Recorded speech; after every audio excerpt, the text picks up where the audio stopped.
Bien, ça avait coupé, donc je reprends.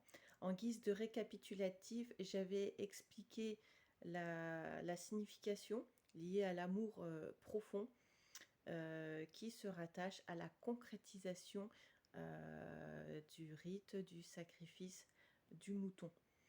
Et que cet acte rappelle la symbolique de la pénétration de la Vierge et que la pénétration de la Vierge elle-même est une symbolique qui renvoie à l'union avec le divin via l'union du principe masculin et du principe féminin. Et la partie centrale étant féminine, bien sûr. Et toutes ces choses-là, liées au pur amour, au fait de rejoindre le divin, d'accomplir cette phrase de Jésus à Isa alayhi salam qui disait je suis en mon créateur est en moi, qui correspond aussi à l'ultime étape du cheminement du soufi. Eh bien c'était des choses qui étaient très connues dans la doctrine cathare, la doctrine du pur amour, et il y avait aussi des similitudes avec le catholicisme qui a hérité de ces choses, sachant que le catharisme n'est pas apparu au XIIe siècle comme on le lit dans les livres. Il était là bien en amont, puisque c'était lié à la doctrine originelle de Jésus, de Isa alayhi salam. Et malheureusement, on les a fait passer pour des hérétiques. Donc voilà, il y a eu plein d'histoires. Donc maintenant, je vais pas parler de tout ça, puisque l'heure est, je le souhaite, à la réconciliation. Et moi, ce que je veux montrer, c'est que, eh ben justement, il y a des ponts entre toutes ces formes spirituelles. Et à un moment donné, quand on arrive à s'élever dans la vérité, tout se rejoint. Et donc là, ce que je montrais, c'était que dans le catholicisme, il reste des choses qu'on peut rattacher au catharisme et que donc tout est un. Et donc j'avais parlé de la robe de mariage que revêtent symboliquement les sœurs quand elles rentrent au couvent, qu'elles font leurs vœux, euh, leur devoir de chasteté, les prêtres aussi. Et ce que je peux ajouter aussi, c'est l'expression ma mère supérieure, mon père supérieur pour les religieux catholiques, parce que, comme je vous avais expliqué à la fin de la, de la première partie, on peut créer par, euh, par le bas. Donc c'est la naissance des enfants biologiques, etc. C'est la bouche qui est connectée à la terre, mais on peut aussi enfanter par le haut, par la partie céleste, par la bouche, par la prononciation de pieuses paroles. Et c'est pour ça d'ailleurs qu'on dit, par exemple, que Khadija, béni soit-elle, est une mère pour les croyants. Mohammed, béni soit-il, c'est un père pour les croyants. Abraham était un père pour les croyants, béni soient-ils tous. Donc, voilà, on peut créer par la bouche, et tout ça réalisé avec la partie alchimique rattachée au pur amour.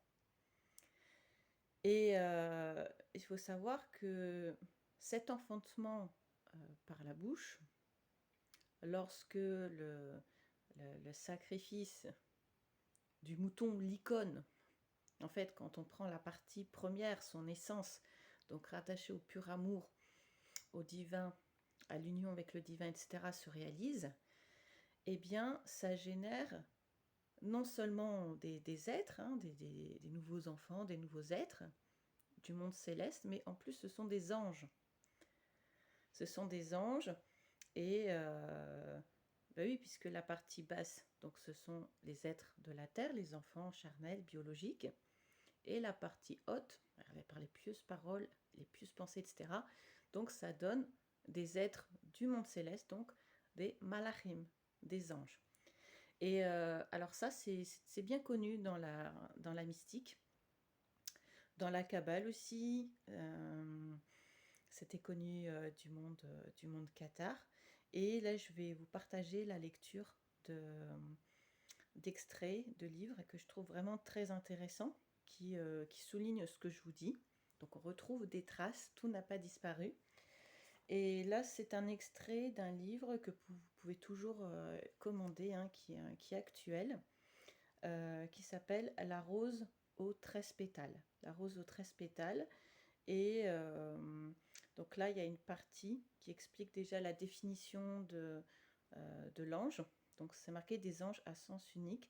Ce que l'on appelle malach, c'est une réalité spirituelle pourvue d'un contenu et de qualités caractéristiques et uniques.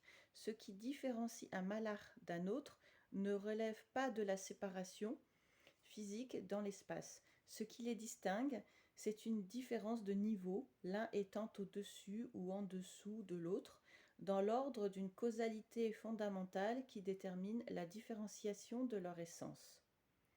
Du fait que les malachim appartiennent au monde qui est le domaine des émotions et des sentiments, l'essence d'un malach sera d'être un élan ou une pulsion, disons un penchant vers l'amour, la crainte, la compassion ou leurs équivalents. Lorsqu'on voudra définir un ensemble plus vaste, on parlera d'un camp de malachim. Et il y a d'autres parties aussi que je vais vous lire. Donc c'est toujours extrait, hein, de la rose aux 13 pétales. Déjà le titre est vraiment magnifique, je vous conseille ce livre. Et donc il y a la définition de l'ange. Cependant, un malach n'est pas seulement un fragment d'existence qui ne ferait rien de plus que manifester une émotion. C'est un être complet, conscient de soi-même et de son environnement. Il est capable d'agir, de créer et d'accomplir certaines choses dans le cadre du monde de la formation. À un certain degré, comme son nom hébreu l'indique, un malach est un messager et constitue un lien permanent entre notre monde de l'action et les mondes supérieurs. Le malach est celui qui assure la transmission du flux vital entre les mondes. Ce rôle, il peut être appelé à le jouer dans les deux sens.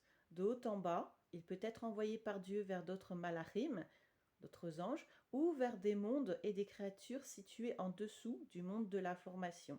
De bas en haut, il est celui qui transmet les choses de notre bas monde vers les mondes supérieurs.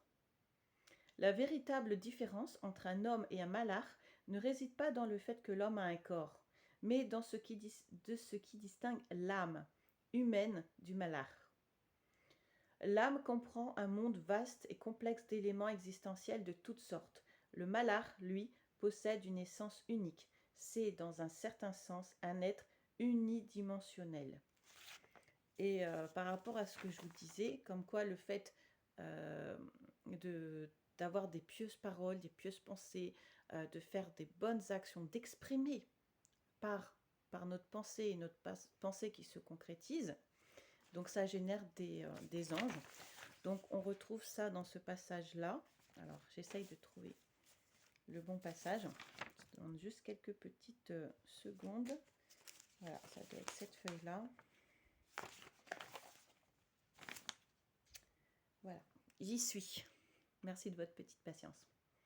Ainsi, toute personne qui accomplit une mitzvah, donc une bonne action, prie ou dirige son esprit vers le divin, crée par là même un malach, qui constitue comme une part de l'homme qui s'étendrait jusqu'au monde supérieur. Un tel malach est relié dans son essence à l'homme qui l'a créé. Il continue cependant de vivre globalement dans une autre dimension de l'existence, à savoir dans le monde de la formation. C'est là que la mitzvah prend substance. Le message spécifique ou l'offrande à Dieu, qui sont intrinsèques à la mitzvah, introduisent en s'élevant divers changements dans le système des mondes supérieurs. Donc voilà, donc mitzvah, on peut l'entendre, hein, pour ceux qui sont d'une culture non juive, par voilà, ce qui constitue les bonnes actions, les bonnes œuvres, voilà, de façon générale. Et ce qu'il faut savoir, c'est que cet approfondissement mystique, ce qu'on nomme aussi la Kabbalah,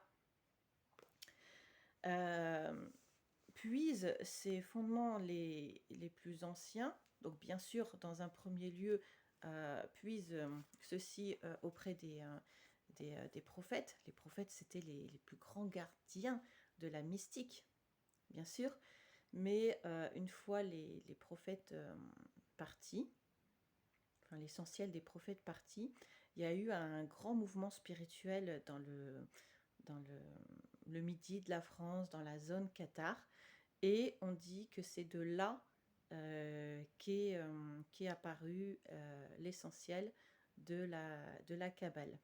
D'accord? Donc vraiment la Kabbale telle qu'elle est définie aujourd'hui. Donc je vais vous lire un petit passage. Cette fois, ça provient d'un livre très sympa à lire qui s'intitule Le secret des Cathares. Et il est écrit par Gérard de Sède. Donc ça montre des réalités qui étaient perdues par rapport vraiment aux pratiques des Cathares. Bon, après, il y a des choses que je souhaite développer parce que tout n'est pas exprimé à l'intérieur, mais il y a vraiment des passages intéressants. Donc page 19, on lit « Quand la Kabbale naquit à Narbonne. En même temps que les Grecs arrivèrent les Juifs.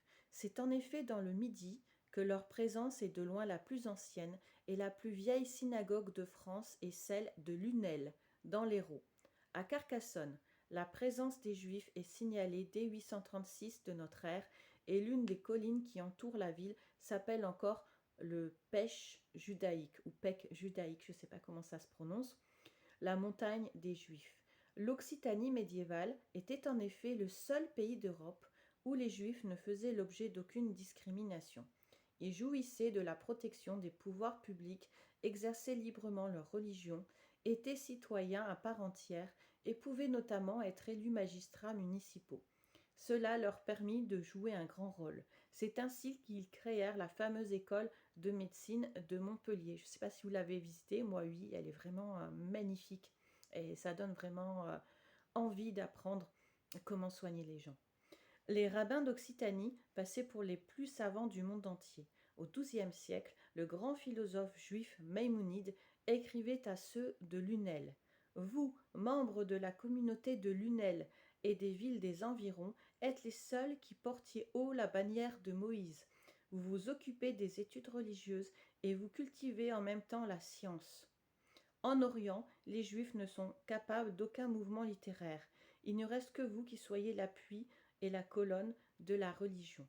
C'est encore dans l'Occitanie médiévale que naquit et prospéra la Kabbale autour du rabbin Moïse de Narbonne et la famille juive des Nostradame, dont le plus illustre représentant fut, vous l'avez deviné, le célèbre Nostradamus, qui vécut à Alette avant de s'établir en Provence. On peut toujours voir à Alette, sur la Grand Place, une vieille maison qu'on appelle la synagogue. Ses poutres sont couvertes de signes kabbalistiques et alchimiques. L'influence juive est visible jusque dans l'architecture chrétienne, etc., etc. Donc voilà, je voulais vous partager ça. Je trouve que c'est vraiment merveilleux, tout se rejoint. Moi, ce que j'aime faire, comme vous le savez, c'est vraiment de créer des ponts entre les peuples, de créer des ponts entre les cultures. Je suis vraiment contre le fait de diviser pour mieux régner. Il y a assez de déchirures dans le monde et partout où on peut semer des graines d'amour, des graines de paix, ben, je pense qu'il faut le faire. Donc là, il y avait vraiment une matière, puisque j'ai parlé de la culture musulmane, j'ai parlé de la culture chrétienne, j'ai parlé de la culture juive, j'ai parlé d'anciennes traditions gnostiques comme celle des Cathares, etc. Donc voilà, tous les ingrédients y sont. J'espère que cette vidéo vous a plu. N'hésitez pas à liker, à commenter. Et puis, je m'excuse un peu du son. Je sais pas, il y a toujours un problème avec mon téléphone. Mais les prochaines fois, je trouverai un micro. Comme ça, le son sera encore plus fort. Sinon, il faut mettre un amplificateur sur votre ordinateur ou sur votre téléphone en attendant. Mais je vais trouver une solution. Merci beaucoup de votre écoute et puis à bientôt. Bon dimanche.